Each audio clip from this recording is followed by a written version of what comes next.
கலந்து கொண்டிருக்கின்ற ஏனைய சைவ பெருமக்களே, அறிஞர்களே, அனைவருக்கும் சிறந்த அழகியவனாக மேடையை பார்த்துக் கொண்டிருக்கின்ற சிவகாமி அமையுடனான நடராச பெருமானின் திருவடிகள் பணிக்கிறேன். அனைவருக்கும் வணக்கம். சமகாலத்தில் சைவம் இந்த தலைப்பை பார்த்ததும் நமக்கு நிறைய கேள்விகள் வரும். சமகாலத்தில் சைவ சமயம் எப்படி இருக்கின்றது, அல்லது சைவத்தின் தற்போதைய முக்கிய தேவைப்பாடு என்ன, அல்லது சைவத்தை இன்றைய சமூகத்தினர் எந்த பாதை கோணத்தில் பார்க்கிறார்கள், இப்படி பல கேள்விகள் நமக்கு வந்திருக்கு. அப்படி ஒரு கோணத்தில் தான் இந்த நிகழ்ச்சியை அல்லது இந்த குறிப்பிட்டது போல ஒரு கலந்துரையாடலை நிகழ்த்தலாம் என்றுதான் ஆரம்பத்தில் கருதி இருக்கிறேன். ஆனால் இன்னொரு பார்க்க போனால் இது சமகாலத்தை பற்றி பேசுகின்ற பொழுது நாம் காலத்தை பற்றி பேசுகின்றோம். நிச்சயமாக காலத்தை பற்றி பேசுகின்ற பொழுது அது ஒரு தொடர்ச்சியான இறந்த காலம், நிகழ்காலம், எதிர்காலம் என 3 காலங்களையும் தவிர்த்து விடாமல் நாம் சமகாலம் பற்றி பேச முடியாது. எனவே இங்கு ஒரு தொடர்ச்சி தன்மையோடு பார்க்க போகின்றோம். நேற்று சைவம் எப்படி இருந்தது, நாளை சைவம் எப்படி இருக்க போகின்றது, அந்த இரண்டோடும் ஒப்பிட்டு இன்று சைவம் எப்படி இருந்தது என்று பார்த்தோம் என்று சொன்னால் நமக்கு நமது இன்றைய நிகழ்வுக்கான அல்லது நமது தலைப்புக்கான பதிலை பெற்றுக் கொள்ளலாம். இங்கே காட்டப்பட்டிருப்பது உங்களுக்கு கால வரிசை அல்லது டைம் என்று ஆங்கிலத்தில் சொல்வோம். பொதுக்காலம் என்று காட்டப்பட்டிருப்பது கிறிஸ்துவ ஆண்டு, ஒவ்வொரு நூற்றாண்டுகளாக காட்டப்பட்டிருக்கின்றது. நாம் இப்பொழுது 21ஆம் நூற்றாண்டில் நின்று கொண்டிருக்கின்றோம். இங்கு மஞ்சள் நிறத்தில் காட்டப்பட்டிருக்கின்றது உண்மையிலேயே மிக முக்கியமான ஒரு காலப்பகுதி. நாம் சைவம் நேற்று எப்படி இருந்தது என்று பார்க்க போகின்றோம். அங்கு பார்த்தீர்கள் உங்களுக்கு தெரியும், 7ஆம் நூற்றாண்டு முதல் 14ஆம் நூற்றாண்டு வரையான காலப்பகுதி ஒரு செம்மஞ்சள் வண்ணத்தில் நிலச்சி காட்டப்பட்டுள்ளது. அது சைவத்தின் பொற்காலம். நாம் அனைவரும் அறிந்த அல்லது அறியாத ஒரு மிக முக்கியமான அல்லது மிக உன்னதமான நிலையில் சைவம் உலகெல்லாம் விளங்கிய ஒரு பொற்காலம். இந்த படத்தில் நிலச்சி காட்டப்பட்டுள்ள அத்தனை நாடுகளிலும் சைவம் அந்த காலத்தில் ஒரு அரசு மதமாக விளங்கியது. இப்பொழுது இலங்கையில் பௌத்த மதம் முக்கியமான மதமோ, மத்திய கிழக்கு நாடுகளில் இஸ்லாமிய சமயம் இப்படி ஒரு அரச சமயமாக விளங்குகின்றதோ, அதே போல இந்த அத்தனை நிலச்சி காட்டப்பட்டுள்ள இடங்களிலும் அரசர்களின் சமயமாக கூடவே மக்களின் சமயமாக இருந்தது சைவ சமயம். அந்த படத்தில் உங்களுக்கு தெரிந்திருக்கும், மேற்கே ஆப்கானிஸ்தானில் இருந்து கிழக்கே இந்தோனேசியா வரையான பெருநிலப்பரப்பில் சைவம் நீண்டு இருக்கின்றது. இதில் ஆப்கானிஸ்தான் இந்த நாட்டில் தான் உலகின் மிக பழமையான சிவனின் உருவவியல் சான்றுகள் கிடைத்திருக்கின்றன. ஐகோனோகிராபி ஆங்கிலத்தில் சொல்வார்கள். சிவனின் உருவத்தை வேதங்கள் பாடுகின்றன, சங்க இலக்கியங்கள் பாடுகின்றன. ஆனால் உருவவியல் ரீதியாக முக்கியமான நாணயங்களிலும் குழுமன் சிற்பங்களாக நமக்கு சிவனின் சிற்பங்கள் முதலாக கிடைப்பது ஆப்கானிஸ்தானில் தான். குறிப்பாக குஷான பேரரசு என்று கூறப்படுகின்ற இந்தியாவின் பேரரசு ஆப்கானிஸ்தானில் நீடித்திருந்தது. இந்தியா மற்றும் ஈரான் நாடுகளைச் சேர்ந்த அந்த இரு நாடுகளின் கலப்பினால் உருவான இந்தோ ஈரானிய அரசர்கள் இருந்தார்கள். அவர்கள் ஆப்கானிஸ்தான் பகுதியை ஆண்டு வந்தார்கள். அந்த பகுதிகளில் எல்லாம் மிக பழமையான ஈசனின் திருவுருவங்கள் கிடைத்திருக்கின்றன. அந்த திருவுருவங்களின் முக்கியமான சிறப்பம்சம் அவை முத்தலை கொண்டதாகவும் 3 தலைகள் கொண்டதாகவும் கொம்பு அலங்காரத்தை கொண்டதாகவும் காணப்படுகின்றது என்பது அங்கு மிக முக்கியமான அம்சம். அந்த 3 தலைகளை நாம் நினைவில் வைத்துக் கொள்ள வேண்டும் என்று சொன்னால், இன்றைக்கு நாம் கூறுகின்ற சிவன், பரம்பொருளாகிய சிவன் 5 முகங்களை கொண்டவர், சதாசிவமூர்த்தி என்று சொல்வோம். அதன் ஆரம்ப வடிவம் இந்த 3 முகத்தை கொண்ட சிவனையே தோன்றிவிட்டது. அந்த கிரேக்க அல்லது ஈரானிய அரசர்கள் ஆண்ட காலத்தில் ஆப்கானிஸ்தானில் இருந்த அந்த 3 முக சிவன் தொடர்ச்சியாக வழிபடப்பட்டு வந்திருக்கின்றார். பாகிஸ்தானில் 2ஆம் நூற்றாண்டில் 3 முகங்களை கொண்ட சிவனின் திருவுருவம் கிடைத்திருக்கின்றது. இந்தியாவின் எலிபெண்டா குகையில் 8ஆம் நூற்றாண்டில் படிக்கப்பட்ட இறைவனுக்கு சதாசிவமூர்த்தி என்று பெயர். அந்த சிவன் கூட 3 முகங்களை கொண்டவர் தான். 12ஆம் நூற்றாண்டில் இந்தோனேசியாவின் ஜாவாவில் ஒரு திருவுருவம் கிடைத்திருக்கின்றது. அந்த சிவன் கூட 3 முகங்களை கொண்டவர் தான். ஆகவே ஒரு நீண்ட பண்பாட்டு தொடர்ச்சி ஆப்கானிஸ்தானில் மாத்திரமல்ல, இந்தோனேசியா வரை, பாகிஸ்தான், இந்தியாவில் கூட அனைத்திலுமே ஒரே ஒத்த பண்பாடு காணப்பட்டிருக்கின்றது, ஒரே சைவ பண்பாடு காணப்பட்டிருக்கின்றது என்பதற்கான ஆதாரங்களை தான் நாம் கண்டு கொண்டிருக்கின்றோம். அதே போல பாகிஸ்தானில் இவை இரண்டும் இன்றைக்கும் ஓரளவாக இயங்கிக் கொண்டிருக்கின்ற சைவ நிறுவனங்கள். கட்டாஸ்டாத் எனப்படுகின்ற ஒரு ஆலய தொகுதி, அது ஒரு ஆலயம் மட்டுமல்ல, நிறைய ஆலயங்கள் இருக்கின்றன. அங்கே அவற்றில் மிகவும் பழமையானது சிவாலயம் ஒன்று. அங்கு காணப்படுகின்ற சிவலிங்கம் சிந்த சமவெளி காலத்தைச் சேர்ந்தது என்று சொல்கின்றார்கள். அத்தனை பழமையானாலே இப்பொழுதும் அங்கு சிறுபான்மையாக இருக்கின்ற சைவர்கள் அல்லது இந்து சமயங்களில் சைவர்கள் சிறுபான்மையாக இருக்கின்றார்கள்.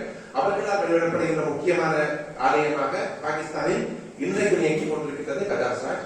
அதே போல தில்லா ஜோக்கியன் நாம் எனப்படுகின்ற சைவ பிரிவு இருக்கின்றது. நாம் சைவ சித்தாந்திகள் வீரசைவர்கள் கர்நாடகாவில் இருக்கிறார்கள்.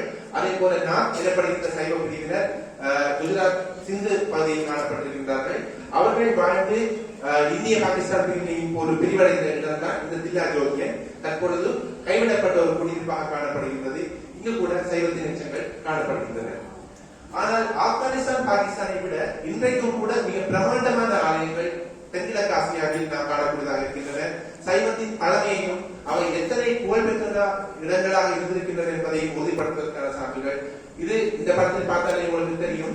நம்ம தஞ்சை பெருங்கோயில், அதே போல கைலாசநாதர் கோயில், எரிபண்டா, எல்லோரா போன்ற இடங்களில் உள்ள சைவ கோயில்களை விட மிக பிரமாண்டமான சிவாலயங்கள் தென்கிழக்கு ஆசியாவில் உருவாக்கி இருந்தன. இந்தோனேசியாவில் ஜாவாவில் பிராமணன் என்று அழைக்கப்படுகின்ற முக்கியமான சுற்றுலா தலமாக இன்றைக்கு இருக்கின்றது. அதன் பழைய பெயர் சிவகிரகம். கிரகம் என்றால் சமஸ்கிருதத்தில் வீடு அல்லது இல்லம் அல்லது கோயில் என்ற அர்த்தம் இருக்கின்றது. சிவகிரகம் என்று கல்வெட்டுகள் கூறுகின்ற கோயில் இன்றைக்கு வழிபாடுகள் இல்லாவிட்டாலும் கூட பிராமணன் எனப்படுகின்ற பெயரில் ஒரு சுற்றுலா தலமாக இருக்கின்றது. அதன் மூலவராக இருக்கின்ற சிவனைத்தான் நீங்கள் இந்த பக்கம் பார்த்துக் கொண்டிருக்கிறீர்கள். இந்த படத்தில் உங்களுக்கு தெரியும், திரிபுவன மாகேஸ்வரர் எனப்படுகின்ற பெயரில் கம்போடியாவில் இருந்த ஒரு கோயில் தற்பொழுது பந்தியாய் ஸ்டே என்ற பெயரில் ஒரு சுற்றுலா தலமாக இருக்கின்றது. அதுவும் தற்பொழுது இயங்குவதாக இல்லை. இது 967ஆம் ஆண்டு கட்டப்பட்ட ஒரு ஆலயம். இங்க உங்களுக்கு பார்த்தா தெரியும், மட்டத்தில் இருக்கின்ற ஒரு உருவம் என்னவென்று அதை இனம் காண முடிகின்றதா? சிவபெருமான் நடனமாடுகின்ற பொழுது அரவாணி ஆடும் போதும் அடியுங்கள் இருக்க என்று பாடிய தமிழகத்தில் பிறந்த மேயமையார் என்று அழைக்கப்படுகின்ற காரைக்கால் அம்மையார் கடல் தாண்டி இன்றும் கம்போடியாவில் இருந்து கொண்டிருக்கின்றார். கிறிஸ்துவின் 964ஆம் ஆண்டு கட்டப்பட்ட கம்போடியா ஆலயம் ஒன்றில் இன்றைக்கும் காரைக்கால் அம்மையார் சிற்பம் ஒன்று அதன் பழைய தொழில்நுட்பைக்கு சான்றாக இன்றைக்கும் நீடித்து நிலைக்கு கொண்டிருக்கின்றது. தாய்லாந்தில் இன்றைக்கும் ஒரு சிவ வழிபாடு நடைபெற்று வருகின்றது. அதை அரசு குருக்கள், தாய்லாந்து மன்னர்களுக்கு அரசு குருக்கள் இருக்கிறார்கள். இன்று அவர்கள் பௌத்தத்தை கடைபிடிக்கிறார்கள். அவர்களை பிராமணர்கள் என்று அழைப்பதுண்டு.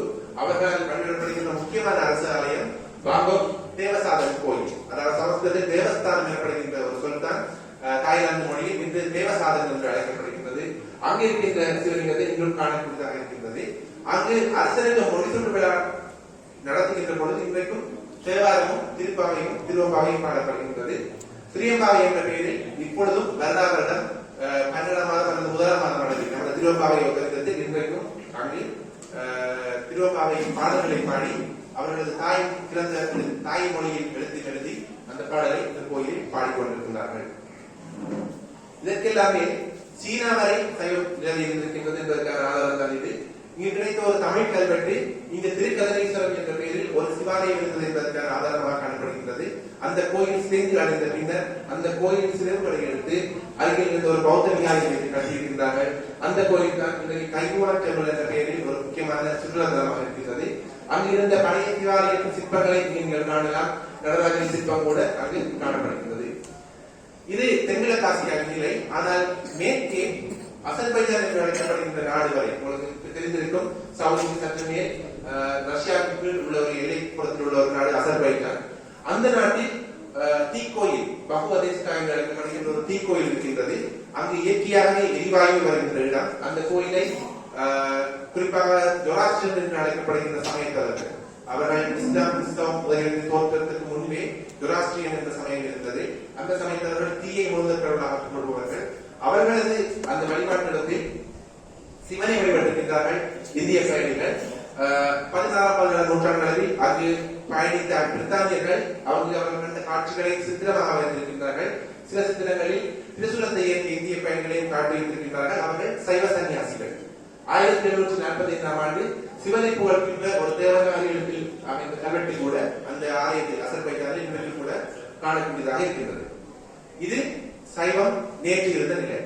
இன்றைக்கு காணப்படுகின்ற பல நாடுகளில் சைவம் ஒரு கோயில் அமைத்து அங்கு கல்வெட்டு பொறித்து அதை பிரமாண்டமான கோயில் அமைத்து வழிபடுகின்ற அளவுக்கு சைவம் இருந்திருக்கின்றது நேற்று, அதாவது 100 வருஷத்துக்கு முதல். இப்ப அடுத்த கேள்வி நமக்கு வருது, நாளைக்கு சைவம் எப்படி இருக்கும்? அந்த கேள்வி வருது. அதுக்கு முதல் நம்ம ஒரு கேள்வி கேட்க வேண்டும். கொஞ்சம் வருத்தமான ஒரு கேள்விதான். சைவம் நாளைக்கு மிஞ்சுமா கேள்வி நமக்கு கேட்டுக்கொள்ளணும். ஏன்னு சொன்னால் சைவம் நாளைக்கு தேவைப்படுமா? ஒரு விஷயம் நாளைக்கு இருக்கணும்னு சொன்னால் அதுக்கு ஒரு தேவைப்பாடு இருக்கணும். தேவையில்லாத எல்லாம் பழைய நாளிலும் புதிய நபூதலும் வலுவதானே சைவம் தேவையா தேவைப்படுமா? அப்படி கேட்கிற நேரம் நமக்கு அடுத்த கேள்வி வருது, அப்படி நாளைக்கு சமயங்கள் தேவைப்படுமா? விஞ்ஞான வளர்ச்சி வைக்கலாம், தொழில்நுட்ப மாற்றங்கள் பேசி கொண்டிருக்கலாம். அப்ப சமயங்கள் என்ற விஷயத்துக்கு தேவைப்பாடு இருக்குமா? எல்லாரும் மிஷினா மாறிடுவாங்களா? அல்லது ரோபோ அல்லது முழுக்க விஞ்ஞான ரீதியாக மனிதன் பல தொழில்நுட்பத்தை பயன்படுத்தி சமயத்திலிருந்து முற்றாக அந்நியப்பட்டு விடுவாங்க. அது அடுத்த கேள்வி. அடுத்த கடைசியான ஒரு கேள்வி, அந்த வரிசையில அப்படி நாளைக்கு தேவைப்படுற சமயங்களுக்கு என்னென்ன இயல்பு இருக்கணும்? ஒருவேளை இந்த விஞ்ஞான வளர்ச்சிகளை தாண்டி ஒரு சமயம் நீடிக்கணும்னு சொன்னா அதுக்கு என்னென்ன அடிப்படையான விஷயங்கள் இருக்குது, தேவைப்பாடு இருக்குது என்ற விஷயம். அதுக்கு நமக்கு 2 விதமான ஒரு பாடங்கள் கிடைக்குது. எதிர்காலத்துக்கு 2 விஷயம் இருக்கணும்னு சொன்னா இன்றைக்கும் கூட விஞ்ஞானிகள் கூட அஞ்சுகிற அல்லது அவர்கள் கூட முன்மொழிகிற முக்கியமான 2 விடயங்கள் இருக்கின்றன. யூனிட்டி இன் டைவர்சிட்டி அல்லது லிவ் அண்ட் லெட் லிவ், வாழவிடு, அதே போல வேற்றுமையில் ஒற்றுமை. இந்த 2 விஷயம் தான் இன்றைக்கு உலகின் மிகப்பெரிய சவாலாக இருக்கின்றது. உலகில் நிறைய அனர்த்தங்கள், வன்முறைகள், யுத்தங்கள், அடிப்படைவாதங்கள் எல்லாத்துக்கும் காரணம் பார்த்தோம்னு சொன்னால் இந்த 2 தான் பிரச்சனை. நாம் வேற்றுமையில் ஒற்றுமையை அங்கீகரிக்கல, வாழ விடுறதையும் அங்கீகரிக்காமல் இருக்கிறோம். மனிதராக பிறந்த எல்லாருமே யுத்தம் நடத்தி கொண்டிருக்கிறோம். இந்த 2க்குமான ஒரு 16 சமயம், அதாவது வேற்றுமையில் ஒற்றுமையை அங்கீகரிக்கின்ற சமயம் தான் மட்டும் சமயம் இல்ல, ஏனைய சமயங்களும் தன்னோட சகவாடியை வாழலாம் என்று அங்கீகரிக்கிற சமயம் ஒரு எதிர்காலத்தில் தேவைப்படுற சமயமா இருக்கும். 2வது வாழவிடு, தான் மட்டும் இல்ல மற்ற சமயங்களும் மற்ற உயிர்களும் மற்ற மனிதர்களும் வாழ்வதற்கான உரிமையை உறுதிப்படுத்துகிற சமயம் எதிர்காலத்துக்கான சமயமாக தெரிஞ்சும். அவன் பார்த்தோம் சைவ எதிர்காலத்தில் எஞ்சுமா அதை எஞ்சோன்னு சொன்னா அதுக்கு என்னென்ன இயல்புகள் கொண்டு பார்த்தோம். முக்கியமா 2 நம்ம கிடைச்சிருக்கு. ஒன்று, அந்த சமயம் ஏதோ சமயங்களை அங்கீகரிச்சிருக்கணும். 2வது, தான் அல்லாத சகல தரப்பினரை, அது வேறு சமயங்களாக இருக்கலாம், விலங்குகளாக இருக்கலாம், பறவைகளாக இருக்கலாம், தாவரங்களாக இருக்கலாம், பயோடைவர்சிட்டி உயிர்ப்பாளம் என்பது முக்கியமாக பேசப்படுற ஒரு விஷயம். விஞ்ஞானத்திலேயே கூட அது நீடிச்சு நிலப்பரவலம் சஸ்டைனபிளா இருக்கணும். அந்த சஸ்டைனபிலிட்டிக்கு, அந்த நீடித்து நிலவரத்துக்கு சைவம் சமயம் ஒரு எதிர்காலத்துல வசதி தருமா, வாய்ப்பு தருமா என்றது பார்க்கணும்னு சொன்னா நமக்கு இது 2க்கும் ஒரு சைவம் இல்ல, ஒரு சமயம் ஒரு பாசிட்டிவான மாதிரி சொல்லணும்னு சொன்னால் அந்த சமயம் எதிர்காலத்துக்கான சமயம் என்று நம்ம முடிவெடுத்துக் கொள்ளலாம். இந்த வேற்றுமையில் ஒற்றுமையை பார்த்தோம்னு சொன்னா முதலாவது நமக்கு வர விஷயம், உலகம் தன்மைத்துவமானது. இந்த உலகம் எப்பயுமே ஒற்றைப்படையாக இருந்தது இல்லை. உலகத்துக்கு வாழையில பார்க்கலாம். ஒரு வண்ணத்து பூச்சி என்று சொன்னாலே அது நிறைய விதமான வண்ணத்து பூச்சிகள் இருக்குது. பூக்களை எடுத்துக்கொண்டாலே வேறு விதமான பூக்கள் இருக்குது, வேறு விதமான நிறத்தில் இருக்குது, வேறு வேறு வடிவங்கள் இருக்குது. ஆகவே இந்த உலகத்தின் இயல்பு என்று பார்த்தோம்னா அது தன்மைத்துவம் தான், அதாவது டைவர்சிட்டி. ஒற்றைப்படையான எதுவுமே உலகத்துல இயற்கையால நிலைநாட்டப்படையில்லை. நம்ம கூட விஞ்ஞானத்தில் படிக்கிறோம், டைனோசர் பிறகு குரங்கள் மனுஷன் இன்னைக்கு மனுஷனை விட மேம்பட்ட ஒரு உயிரினம் எதிர்காலத்தில் உலக ஆளுநர் சொல்றாங்க. ஆக உலகம் ஒரே விஷயத்தை தொடர்ச்சியாக நீடிக்கிறதுக்கு வருவதில்லை. அதனை மாற்றங்கள் உருவாக்கி ஒரு பன்மைத்துவத்தை உருவாக்குறது உலகத்துக்கு இயல்பா இருக்குது. ஆகவே நம்ம முடிவுக்கு வரலாம், ஒரு சமயம் மட்டும் உலகத்தில் இருக்கிறது எப்பயுமே இயற்கைக்கு முரணாது, இயற்கையை அனுமதிக்காது. ஒரு விஷயத்தை மட்டும் இயற்கை பன்மைத்துவம் நேரம் அது எப்பயுமே ஒரே ஒரு சமயம் எய்கிறதுக்கான வாய்ப்பை தராது. ஆகவே தான் மட்டும் இல்லாமல் மற்ற சமயங்களும் இங்கே மிஞ்சி இருக்கலாம் என்ற ஒரு உத்தரவாதத்தான சமயம் எதிர்காலத்துல மிஞ்சும். இது நம்ம எடுத்துக்கொள்ளக்கூடிய ஒரு எடுப்போம். ஆகவே இந்த முதலாவது இயல்பு பிற மதங்களை அங்கீகரிக்கிற விஷயம் தான் இந்த உலகத்துல கட்டாயமாக வெல்லும் என்பது நம்ம எடுக்கக்கூடிய முதலாவது எடுப்போம். இப்ப அந்த இயல்பெல்லாம் சைவத்துக்கு இருக்காண்டு பிரயோகிச்சு பார்ப்போம். அப்படி பார்க்க போறோம். சைவத்துல மிக முக்கியமான இயல்பு சமயங்களை 6 பிரிக்கிறது. அகச்சமயம், அகப்புற சமயம், புறச்சமயம், புறப்புற சமயம். இந்த வகைப்பாட்டுல சித்தாந்த நூல்களையும் ஆகமங்களையும் ஏற்றுக்கொண்ட சமயங்கள் அகச்சமயங்களாக இருக்குது. சைவ நூல்களை சிவபெருமான முழுமுதன்மையை ஏற்றுக்கொண்ட ஆனால் ஆகமங்களை ஏற்றுக்கொள்ளாத சமயங்கள் அகப்புற சமயங்களாக இருக்குது. சிவபெருமான முதல் ஏற்றுக்கொள்ளாத அதே போல ஆகமங்களை நிராகரிக்கின்ற சமயங்கள் ஆனால் வேதத்தை ஏற்றுக்கொண்ட சமயங்கள் புறச்சமயங்களாக இருக்குது. இப்ப வைணவம், அத்வைதம், பாஞ்சராத்திரம் இந்த சமயங்கள் எல்லாம் வர போறது இந்த புறச்சமயங்களுக்குள்ள. வேதங்களையோ ஆகமங்களையோ சிவபெருமானையோ அங்கீகரிக்காத அனைத்து சமயங்களும் புற சமயங்கள். இப்ப பௌத்தம், சமணம் இந்த சமயங்கள் எல்லாம் வர போறது புறப்புற சமயங்கள்.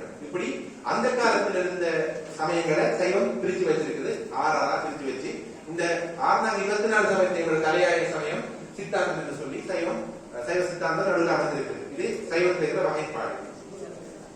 இந்த வகைப்பாடு அங்கீகரிக்கிறதால சைவம் சொல்ல வாழ்ந்தது சொன்னால் மற்ற 24 சமயங்களையும் அது கருத்தியல் ரீதியாக முரண்படும் போதும் அது அந்த சமயங்களை ஏற்றுக்கொள்ளுது. அந்த சமயம் நீ இருக்கலாம் என்ற இடத்தை கொடுக்குது. ஏன்னா இந்த வகைப்பாடு உலகத்துல வேற சாமிக்கு தேவை இல்லை. எந்த சமயமே இன்னொரு சமயத்துக்கான இடத்தை அங்கீகரிக்கல. சமயம் அடிப்படைவாத வரும், முரண்பாடுகள் வரும். ஆனா எல்லாமே இன்னொரு சமயத்தை அழிச்சுதான் தன் சமயத்தை நிரூபிக்க ஆசைப்படுது. சைவத்துல அந்த இயல்பு இல்லை. அது மிக முக்கியமான ஒரு வகைப்பாடு. அதுக்கான ஆதாரங்களை நம்மளோட சைவ இலக்கியங்களிலே காணலாம். சம்பந்தர் பார்க்க அவன் தேரர் சொன்ன சொற்களான பொய்யாக்கி நின்றவனே.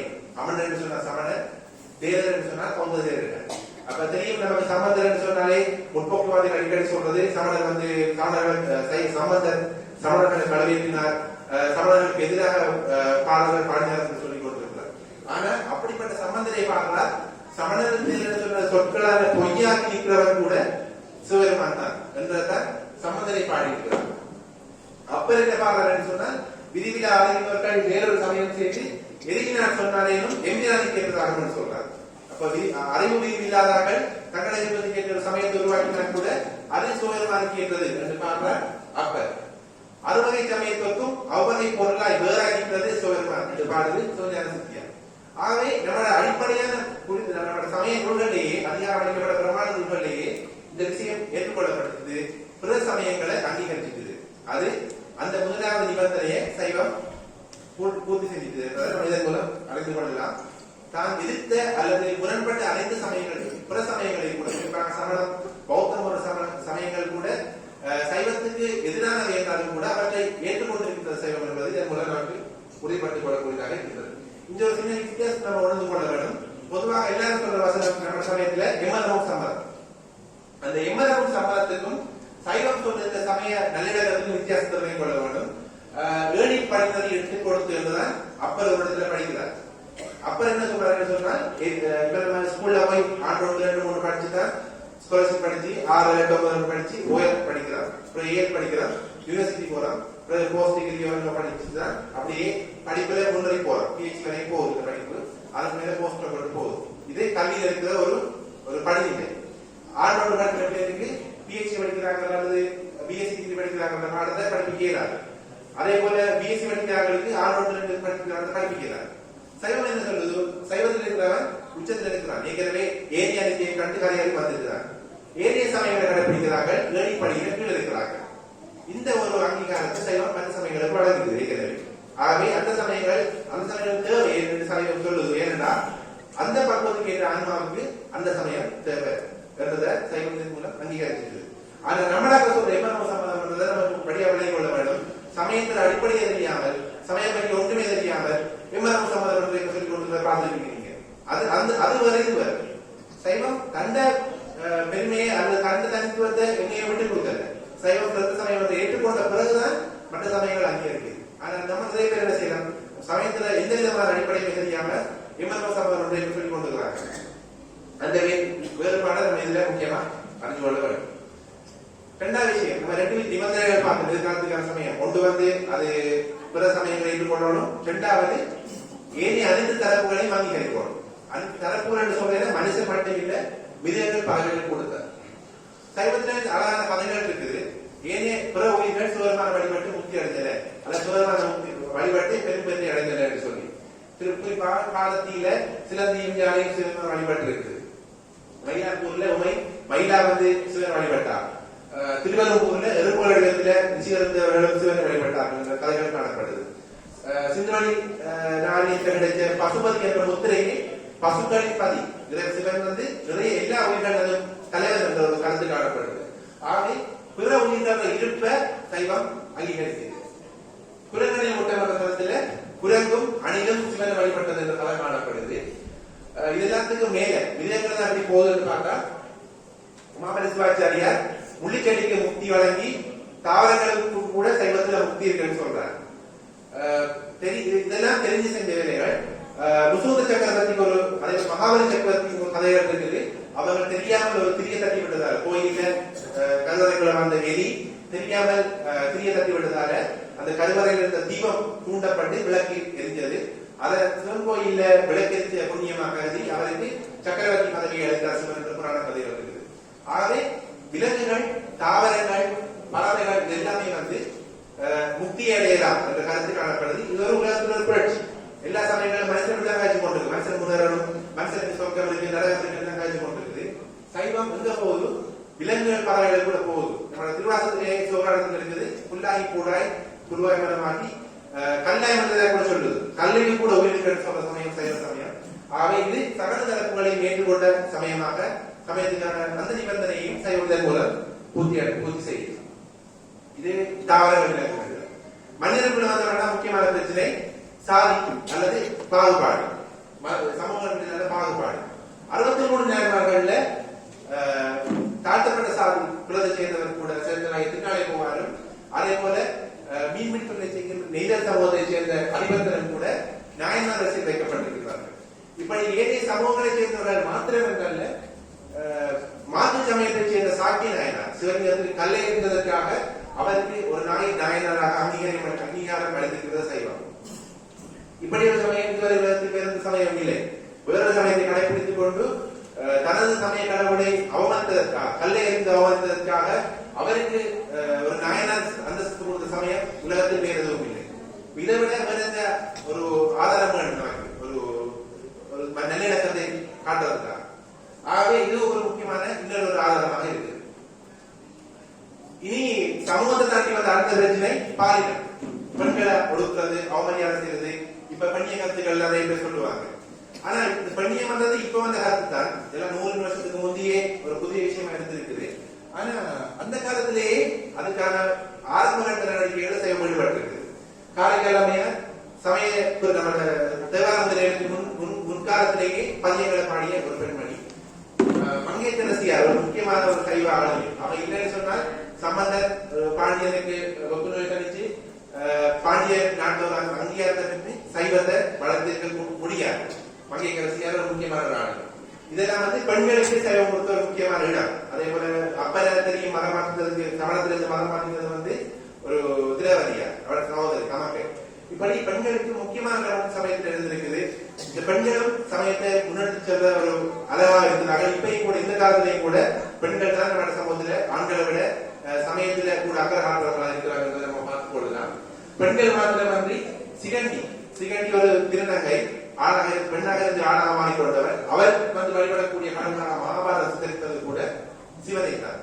ஆகவே பாலின வேறுபாடுகளுக்கு அப்பால் ஆண்கள் பெண்களுக்கும் மாற்றுப்பாலத்திற்கும் கூட சைவத்தில் இடம் இருப்பதை சைவம் காட்டியிருக்கின்றது. அதே போல இந்த நீலமேனி வாரத்தை பார்க்கும் ஒருவர் பெண்ணுக்கும் ஆணுக்கும் சமத்துவமான இடத்தை காட்டுகின்ற அர்த்தநாடீஸ்வர வடிவம் உலகில் தோன்றிய அனைத்து பண்பாடுகளிலுமே ஆணுக்கு பெண்ணிகள் என்று முதலாக உறுதியாக சொல்ல மிக முக்கியமான ஒரு குறியீடுகளில் ஒன்று. மாற்றுத்திறனாளிகளுக்கும் மிக முக்கியமான ஒரு இடம் சைவத்தில் வழங்கப்பட்டிருக்கின்றது. பிரிக்கு முனிவர் உமையை அவமதித்ததால் உடம்பு உள்ள சக்தியிலிருந்து விழ போற அப்ப அவருக்கு சில 3வது காலம் கொடுத்து அவரை நிக்க வைக்கிறார். அப்ப ஒரு ஊனமுற்றவர்கள் அல்லது மாற்றுத்திறனாளிகள் அங்கவீனர்களுக்கு கூட முக்கியமான இடத்தை சிவம் வழங்கியிருக்கின்றது. சிவன திருமண ஊர்வலத்தை பார்த்து பார்வதியின் தாயாகிய மேலே மயங்கி விழுத்தார் என்ற புராண கதை இருக்கின்றது. ஏனென்றால் சிவனின் படையில் இருப்பவர்கள் சிவர்கள் அத்தனை பேருமே உருவத்தில் குருவிகள், விகாரமானவர்கள், அசிங்கமானவர்கள். இந்த படத்தை பார்த்து தெரியும். பூதாரங்கள் கூட பூதாரங்கள், பேய்கள், வேதாரங்கள் அத்தனையுமே சிவனின் படைகளாக சொல்லப்படுகின்றது. ஆக அவர்கள் அத்தனை பேரையுமே நாம் உண்மையிலேயே மனிதர்களாக கருதி கொண்டோம் என்று சொன்னால் அவர்கள் மாற்றுத்திறனாளிகள், சொட்டைகள் போன்றவர்கள், உடலில் பின்புறுக்கி நோய் போன்ற நோய்களால் பாதிக்கப்பட்டவர்கள். இப்படித்தான் அதை நாம் இந்த மறுவாசம் செய்ய முடியும். ஆகவே மாற்றுத்திறனாளிகளுக்கு கூட இந்த சமயத்தில் முக்கியமான இடம் வழங்கப்பட்டிருக்கின்றது. ஆக நான் பார்த்து இப்பொழுது முடிவுக்கு வரலாம். நாளைக்கு ஒரு சமயம் எஞ்சும் என்று சொன்னால் அதுக்கான முழு தகுதியும் சைவத்தில் இருக்கு என்ற ஒரு முடிவுக்கு வரக்கூடியதாக. ஆக இப்ப நம்ம இன்றைக்கு நிற்கிறார்.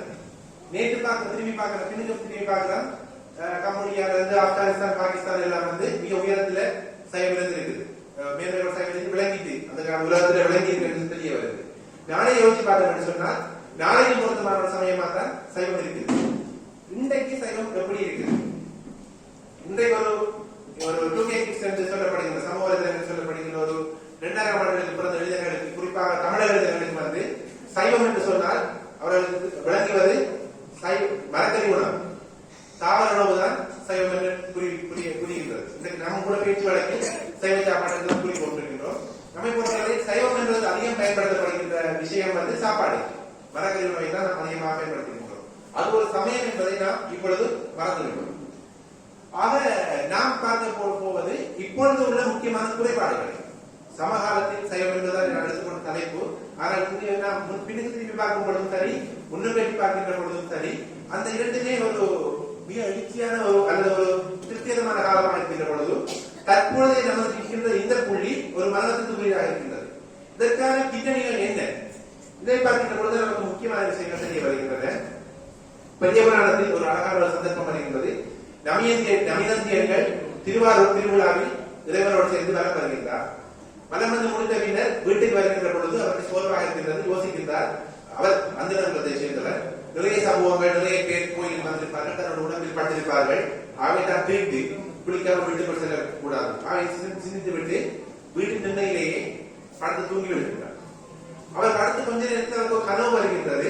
நிறைய பேரை கொண்டு செல்கின்றார். வேறு குலத்தை சேர்ந்தவர்கள், தாழ்த்தப்பட்ட குலத்தை சேர்ந்தவர்கள், திருவிழா சொன்னால் நிறைய வருவார்கள். ஆக நிறைய பேர் உடம்போடு படுகின்ற ஒரு சந்தர்ப்பம் வருகின்றது. அப்பொழுது தீண்டாமை உச்சத்தில் நிரம்பிய காலகட்டம். அவர் குளிக்கவில்லை. ஆனால் அந்த கனவில் ஒரு தோற்றம் வருகின்றது. அவரை தொட்டு சென்ற ஒவ்வொருவருமே சிவானங்களாக தெரிகின்றார்கள். கனவில் அவர் தொட்டு சென்ற ஒருவர் ஒரு பூதாரணமாக வருகின்றார், சிவனது துணிவராக வருகின்றார். இவருக்கு புல்லரிக்கின்றது கனவில். அவை திருப்பி கேட்டுக்கொள்கின்றவர். அவருக்கு ஒரு சிந்தனை வருகின்றது, தான் எவ்வளவு பிழை செய்து விட்டேன். சிவாலயத்தில் தான் மனம் பெறுகின்ற பொழுது தன்னை தொட்டு சென்றவர்கள் அத்தனை பேருமே சிவகணமாக இல்லாமல் வேறு யாராக இருக்க முடியும்? சிவனை வழிபடுகின்ற அடியவர்களுக்கு இன்னொரு சிவனை வழிபடுகின்ற ஒருவன் ஒரு சிவனின் அடியவன் தான். ஆகவே பதவி எடுத்து குளிக்காமல் உள்ளே சென்று வீட்டுக்குள் சென்று தூக்கி விடுகின்றார். இது வந்து ஒரு 500 வருஷத்துக்கு முந்தி இருந்த நிலவர். ஆனால் நாம் உண்மையிலேயே வெட்டி தலைவரிய வேண்டும். இன்றைக்கும் கூட நவீனத்தியர்கள் அந்த கனவு காண்பதற்கு முன்பு இருந்தவர்கள் தான் நம்ம நிறைய பேர் இருக்கின்றோம். இன்றைக்கும் நாம் சாதியத்தையும் பாகுபாட்டையும் மிக வலிமையாக வலியுறுத்துவர்களாக இருக்கின்றோம். இது உண்மையிலேயே வேதனைக்கு விடயமாக இருக்கின்றது. ஏன் சைவம் இன்றைக்கு தாழ்ந்திருக்கின்றது என்று சொன்னால் தாழவில்லை, தாழ்த்தப்பட்டிருக்கின்றது. தாழ்த்தப்பட்டவர்தான் அந்த இன்றைய காலத்துக்கு அடைகின்ற அதை நடவடிக்கை தாழ்த்தி வைத்திருக்கின்றான். ஏனென்றால் இன்றைக்கு அவரை உரிமை கோருகின்ற நாம் அவருக்கு தகுதியானவர்களாக இல்லை. ஏனென்றால் சிவன் ஆவிற்கு திருநுழையிலும் அவருக்கு கண்களாகின்ற பொழுது அவரை யார் வணங்குகின்றார்களோ அவரைத்தான் அடியாராக இருப்பார். அப்பதான் தான் அவர் தேவாரத்தை அமைத்திருக்கின்றார். சாத்திரங்கள் பல பேசும் சடங்குகளால் கோத்திரம் கொண்டு என் செய்தி என்ற அப்பரின் குரலில் இருக்கின்ற சீக்கிரம் வருகிறார். நாம் பல சாத்திரங்களை பேசிக்கொண்டு இன்றைக்கும் குலம் கோத்திரம் என்று பிரிந்திருக்கின்றோம்.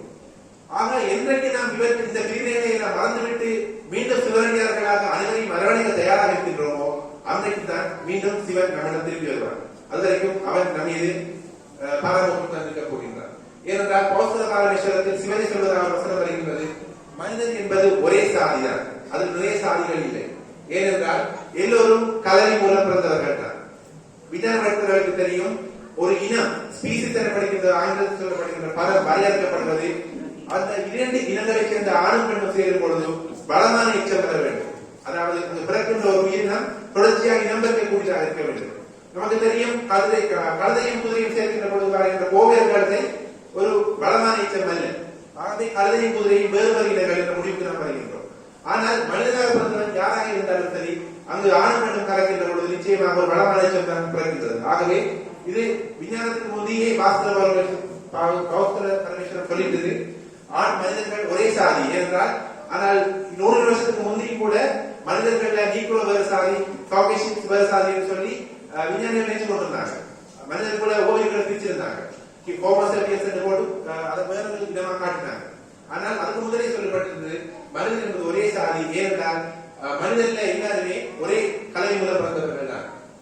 நிறத்தின் அடிப்படையிலேயோ பிறப்பின் அடிப்படையிலேயோ எவரையும் அளவிடுவது குற்றம். ஏனென்றால் ஆன்மாக்கள் அத்தனையுமே என்ன செய்தாலும் ஆன்மாக்கள் தான். நாம் மும்மனங்களை நம்புவர்கள் செய்வர்களாக பதி பசு பாசம் என்பதை நம்புவார்கள். நாம் பதியாக முடியாது என்பது பதி பசு நாம் பசுக்கள் என்று நம்புவார்கள்.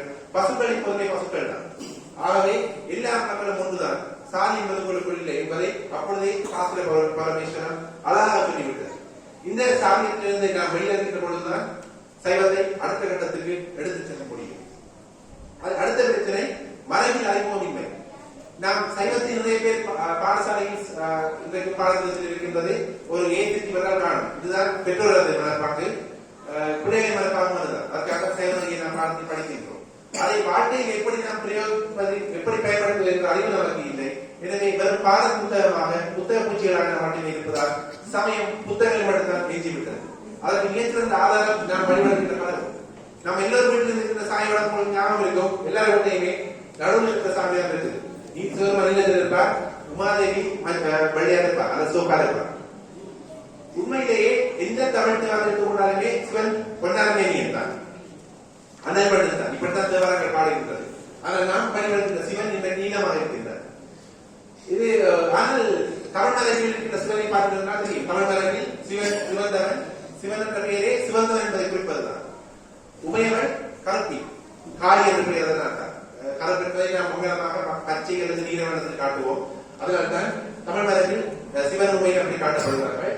ஆனால் பொது மலையில் இன்றைக்கு இருக்கின்ற சிவன், நம் அனைவரும் வீட்டு சுவாமி அறையில் இருக்கின்ற சிவன் நடுவில் இருப்பவர் தான். அது ஏன் வந்தது என்று தெரியவில்லை. ஆனால் நாம் அனைவரும் அதை அங்கீகரித்திருக்கின்றோம். உண்மையிலேயே பெரிய தவறு செய்கின்றோம். ஏனென்று சொன்னால் 2000 ஆண்டுகளுக்கு மேலாக நம் மரபில் இருந்து வருகின்ற ஒரு படிமம் சிவன் சிவந்தவன் என்பது உமை கருத்தவள் என்பது. இந்த இப்பொழுது தெரியும். கருப்பு என்பது நமக்கு ஒரு அமங்கலமானதுதான். நிறைய பேரை கருப்பு என்பதற்காகவே அவமதிக்கின்ற அல்லது இழிவுபடுத்துகின்ற ஒரு மனப்பாங்கு தமிழர்களுக்கு இயல்பாக இருக்கின்றது.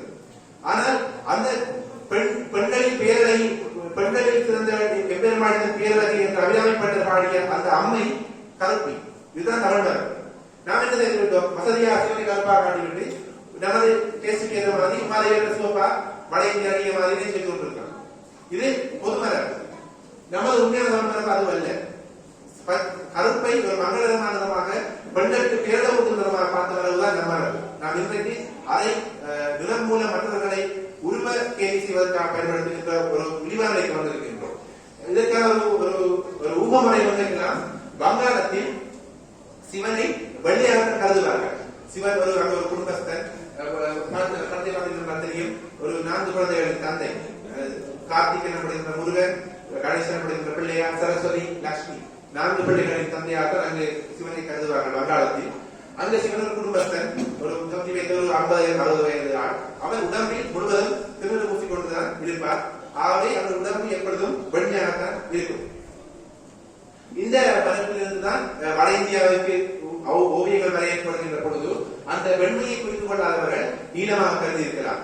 அதே போல புராணங்களில் கூட சில நீல லோகிதன் என்று கூறப்படுகிறார். லோகிதன் என்றால் சிவப்பு, நீலம், நிறம். நீல லோகிதன் என்பது அவர் நீலம் என்பதை கொண்டவர் என்று காண்பிக்கிறது.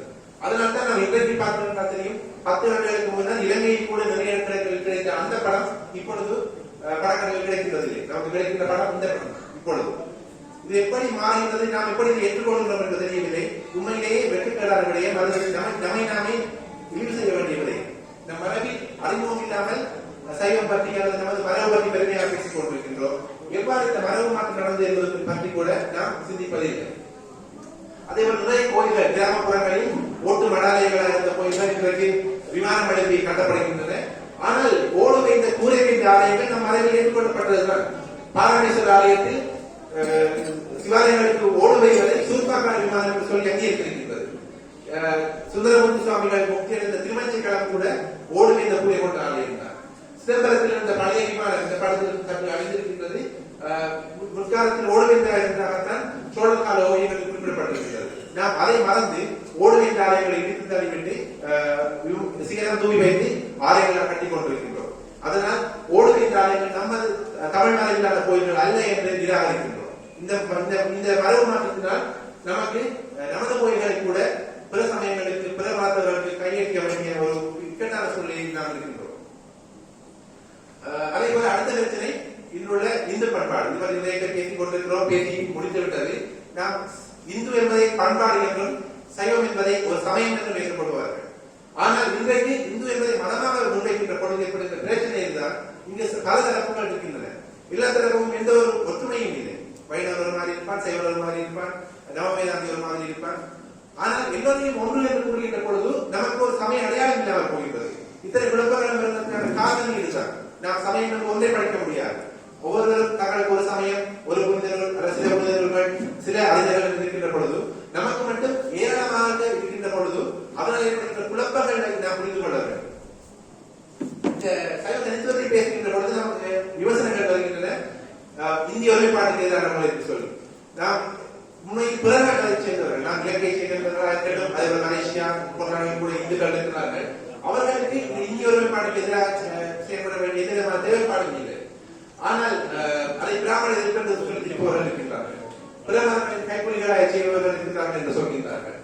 இந்துத்துவ கோட்பாடுக்கு எதிரானவர்கள் என்று சொல்கின்றார்கள். ஆனால் நாம் இங்கு முன்வைப்பது இந்த எந்த விதமான கருத்துக்களுக்கும் கோட்பாடுகளுக்கும் எதிரான கருத்தை அல்ல. நாம் ஒரு சாதாரணமாக ஒரு விஷயத்தை தான் சொல்கின்றோம். ஒரு இருக்கின்ற ஒரு விடயத்தை அப்படியே கொண்டு செல்வது, இதுதான் சைவர்கள் கேட்பது. சமயம் என்பது சமயமாக இருக்கிறது. இந்து என்பது ஒரு பண்பாடு. இங்கு வைணவர்கள் இருக்கின்றது, சாக்கியர்கள் இருக்கின்றது, ஏனைய சமயங்கள் இருக்கின்றது. அந்த அடையாளத்தை ஒரு மதம் என்று வரையறுப்பது கடினம். ஏனென்றால் ஒரே ஒன்றுமை கொண்டிருக்கின்றது என்பதற்காக யூதத்தையும் கிறிஸ்தவத்தையும் இஸ்லாமையும் ஒரே சமயம் என்று நம்மால் கூற முடியாது. அதே போலத்தான் இந்த விடயமும் நாம் இந்த வேற்றுமையை தெளிவாக புரிந்து கொள்ள வேண்டும். இந்த வேற்றுமையை புரிந்து கொண்டு நாம் இப்பொழுதே தெரிந்து கொள்ளாவிட்டால், நான் இரண்டே விடயங்களை சுட்டி காட்டினேன். ஒன்று சாதியம், இரண்டு மரபில் அறிமுகம் இல்லாமல். இந்த இரண்டு விடயங்களை மாத்திரம் தெரிந்து கொண்டாலே கூட செயல்களோடு விழித்துக் கொள்ளலாம். அதில் கவர்கின்ற பொழுது எதிர்காலத்துக்கு பொருத்தமான நாம் பார்த்தோம் எவ்வளவு பொருத்தமான சமயம் இருக்கு, அது அழியும். கால பொருத்தமின்மையால் ஏற்படுகின்ற தொடர்ச்சியான மாற்றங்களாலும் அசுத்தங்களாலும் சைவம் நிலைகளில் காலத்துக்கு ஒவ்வாறு கருத்துக்களுடன் வேறு சமயம் ஒன்றும் அது நிலைவரப் போகும். அது நமது இந்த அறிமுகவைக்கு ஒரு இழப்பு. முன்னோர்களுக்கு ஞான களஞ்சியம் 2000 ஆண்டுகளுக்கு மேலாக நாயன்மார்கள், சமயக்குறவர்கள் இப்படி நிறைய பேர் நமக்கு கையெழுத்த ஒரு அறிவு தொகையை தெரிந்தே இழந்த கொடும்பாவல் நடக்க போகின்றது. எல்லாவற்றுக்கும் மேல் நமக்காக காத்திருக்கின்ற அல்லது எதிர்காலத்தில் ஆலோசனைகள் திருந்தார்கள் என்று எண்ணியிருக்கின்ற முன்னை பழம்பொருளுக்கும் முன்னை பழம்பொருளை பின்னை பெருமைக்கும் பேற்றும் அந்த பேச்சுகளை துறந்த தெரிந்து கொண்டே கைவிட்ட ஒரு சிவபாக எடுத்தவர்களாகவும் நாம் நிச்சயமாக மாறுவோம். ஆகவே இந்த அத்தனை உண்மைகளை உணர்ந்து கொண்டு எதிர்காலத்தில் இது தேவையான சமயமாக சைவத்தை மாற்றுவதற்கான முதல் அடியை நாம் அனைவரும் வைக்க வேண்டும் என்று கேட்டுக்கொண்டு அனைவருக்கும் நன்றி கூறி விடைபெறுகின்றேன். நன்றி, வணக்கம். எங்கே நடத்துமோ, எங்கே கிடத்துமோ, எங்கே இருத்துமோ என்னவையே தங்கைமதி சூடினான் பிள்ளையிலே சொந்தமென நன்றிடம் ஆடினான் என்போர் அருள் என்று சிவபுத்திரர் சொல்வது போல நேற்று இன்று நாளை இவர் சைவத்தின் நிலைமை என்ன மாதிரி என்று திரு சுராஜன் ஐயா அவர்கள் விஞ்ஞான ரீதியாக விளக்கி சென்றார். அடுத்ததாக சிறப்புரை